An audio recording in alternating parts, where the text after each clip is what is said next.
Ebrahim Raisi, Iran's president, dies in helicopter crash. Iran's President Ebrahim Raisi has died after a helicopter carrying him and other officials crashed in a mountainous and forested area of the country in poor weather. The 63-year-old, a figure representing conservative and hardline factions in Iranian politics, was president for nearly 3 years and appeared on track to run for re-election next year. A former Chief Justice, Raisi was touted as a potential successor to Ayatollah Ali Khamenei, the 85-year-old supreme leader of Iran. Raisi was born in Mashhad in northeastern Iran, a religious hub for Shia Muslims. He underwent religious education and was trained at the seminary in Qom, studying under prominent scholars, including Khamenei. Also, like the supreme leader, he wore a black turban, which signified that he was a Sayyid, a descendant of the Prophet Muhammad, a status with particular significance among Twelver Shia Muslims. Raisi racked up experience as a prosecutor in multiple jurisdictions before coming to Tehran in 1985. It was in the capital city that, according to human rights organizations, he was part of a committee of judges who oversaw executions of political prisoners. The late president was a longtime member of the Assembly of Experts, the body that is tasked with choosing a replacement for the supreme leader in the event of his death.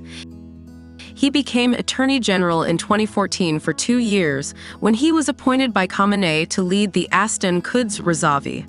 The colossal Banyad, or charitable trust, has billions of dollars in assets and is the custodian of the shrine of Imam Reza, the 8th Shia Imam.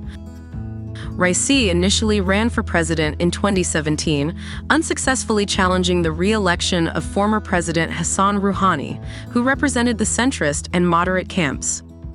After a short hiatus, Raisi was making headlines as the new head of the Iranian judiciary system, having been appointed by Khamenei in 2019. He presented himself as a defender of justice and a fighter against corruption, and made many provincial travels to garner popular support.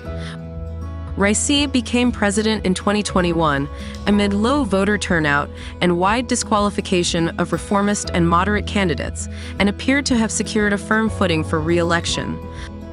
Like other top Iranian officials, his harshest rhetoric was reserved for Israel and the United States, followed by their Western allies.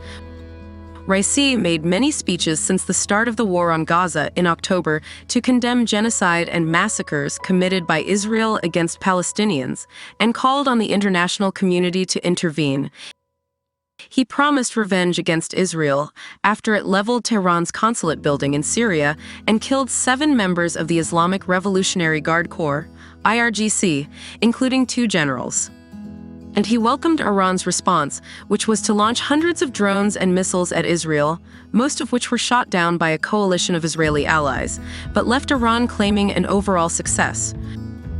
Raisi was hawkish on Iran's 2015 nuclear deal with world powers, or the Joint Comprehensive Plan of Action, JCPOA, which has been in limbo after former U.S. President Donald Trump unilaterally withdrew from it in 2018.